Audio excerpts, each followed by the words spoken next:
बिल्ली खंभा नोच रही है, इसके अलावा कुछ बचा ही नहीं आपके पास। शरीफी वो कॉन्टिन्यूअली मैसेजिंग कर रहे हैं भारत को, हम बात करना चाहते हैं, बात करना चाहते हैं, बात करना चाहते हैं। वो कह रहे हैं हम नहीं बात करना चाहते। देखिए, मुल्क एक दूसरे को चांस देते हैं।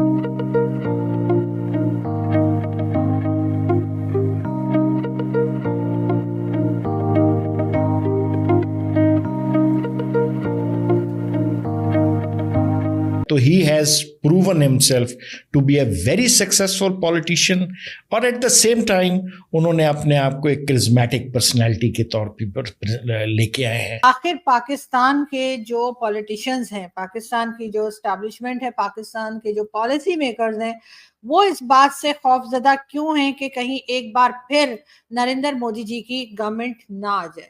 और लोग जो हैं वो अब बगैर किसी हेजिटेशन के अपने आप को हिंदू कहते हैं। मैंने जब हिंदू मैं कहता हूं तो मुराद जो है हिंदू नेशनलिस्ट जो है। फवाद चौधरी साहब ने इस किस्म की स्टेटमेंट दी, इस किस्म की ट्वीट्स लगाई, बल्कि वीडियो तक बना डाली। ये कोई फवाद डब्बू जैसा ही बेशर्म आदमी कर सकता था। गेट नंबर 5 ने जितने पाले हुए हैं उनमें सबसे अर्जा नस्ल का ये आदमी है। उसकी क्या वजह हो सकती है? पाकिस्तान के पॉलिटिशियंस और पाकिस्तान के जो पॉलिसी मेकर्स हैं, आखिर वो नरेंद्र मोदी जी से इतने खौफजदा क्यों हैं?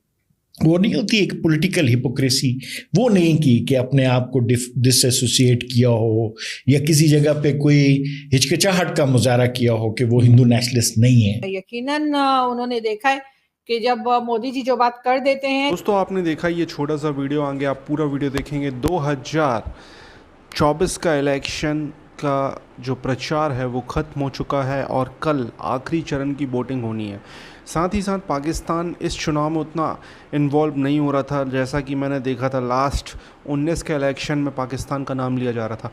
बट फवाद चौधरी ने ऑटोमेटिकली पता नहीं घुस के अपनी एंट्री करी और फिर वो मीडिया में चर्चा छिड़ी। पाकिस्तानी मीडिया यहाँ पर बहुत पॉजिटिव डिस्कशन कर रहा है प्राइम मिनिस्टर मोदी को लेकर जो उन्होंने किया है। पहले उसको सुनते हैं, उसके बाद करते हैं इस टॉपिक पर बात। प्लीज़ चैनल को सब्सक्राइब करेगा। मैं मिलता हूँ वीडियो के लास्ट में। हैं पाकिस्तान की जो एस्टैब्लिशमेंट है, पाकिस्तान के जो पॉलिसी मेकर्स हैं, वो इस बात से खौफजदा क्यों हैं कि कहीं एक बार फिर नरेंद्र मोदी जी की गवर्नमेंट ना आ जाए। जी हाँ, नरेंद्र मोदी जी की गवर्नमेंट ना आ जाए, ये बात बार बार कही जा रही है, यकीनन कहलवाई जा रही है। और किससे कहलवाई जा रही है आप सभी जानते हैं कि कई बार जो है इस तरह की स्टेटमेंट्स और इस तरह की जो ट्वीट्स हैं कि जिसमें ये कहा गया है कि जी चाहे वो अरविंद केजरीवाल हों, चाहे वो राहुल गांधी हों, चाहे वो ममता बनर्जी हों या कोई भी दूसरी पॉलिटिकल पार्टी, भारत के जो शहरी हैं, भारत की जो सिटीजन्स हैं, वो उनको जिताएं, उनको वोट डालें, उनके साथ रहें। खैर इस वक्त तो यकीनन ये सारा सिलसिला जो है वो अब रुक गया है, खत्म हो गया है इलेक्शन, अब सिर्फ रिजल्ट का सबको इंतजार है। लेकिन फिर भी पाकिस्तान की तरफ से कई बार फवाद चौधरी साहब ने इस किस्म की स्टेटमेंट दी, इस किस्म की ट्वीट्स लगाई, बल्कि वीडियो तक बना डाली।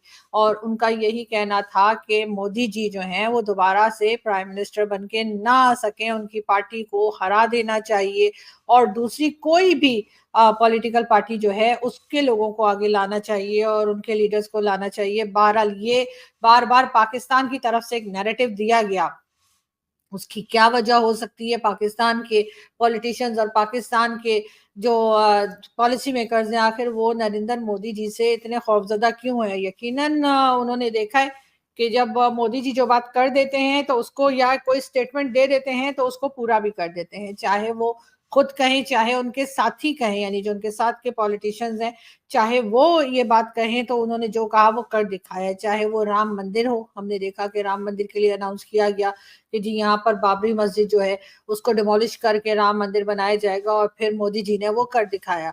इसी तरीके से मोदी जी ने कहा कि जी उनकी गवर्नमेंट ने कहा कि हम 370 को हटा देंगे। बहुत बार लोगों ने कहा कि शायद ये ऐसे ही कोई मजाक चल रहा है या एक सियासी बयान है, एक पॉलिटिकल स्टेटमेंट है, इससे ज्यादा कुछ नहीं, इसको इतना सीरियस नहीं लेना चाहिए।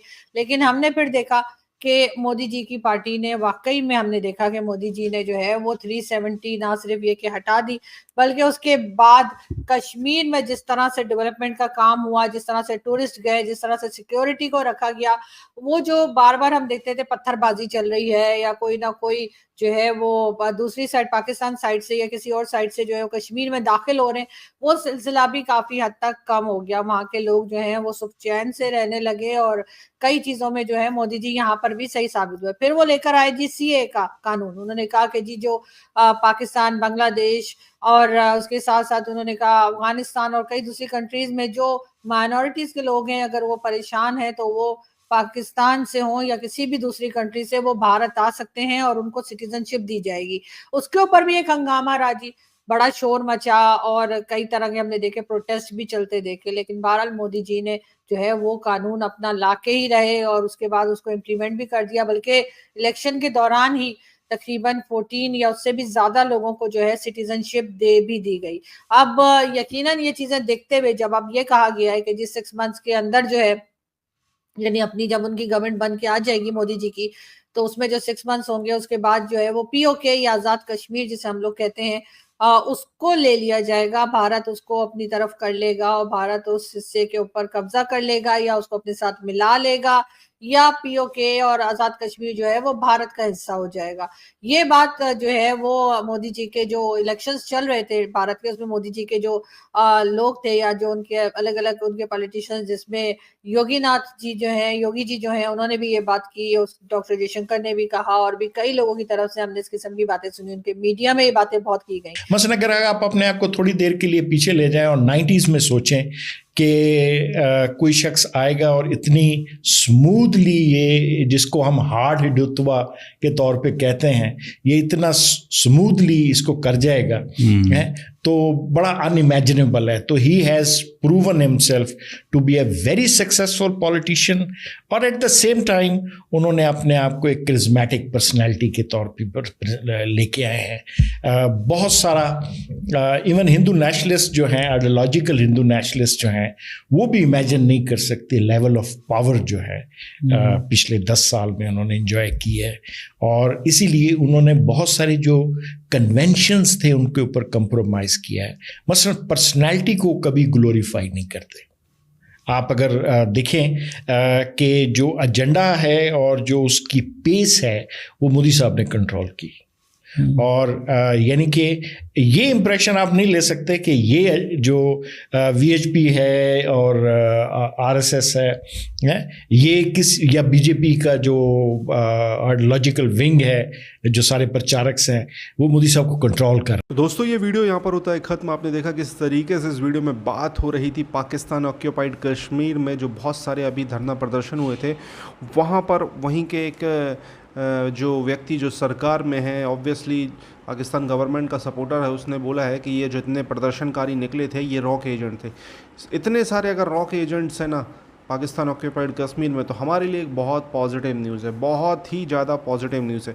सीरियसली जो धरने प्रदर्शन हमें अपने वाले कश्मीर में दिखते थे, अब वो पाकिस्तान ऑक्यूपाइड कश्मीर में दिख रहे हैं, तो ये एक बहुत पॉजिटिव न्यूज़ है। और मोदी गवर्नमेंट के ऊपर एक प्रेशर भी बनाया जा रहा है लोगों की तरफ से कि भैया अब हमें पीओके चाहिए।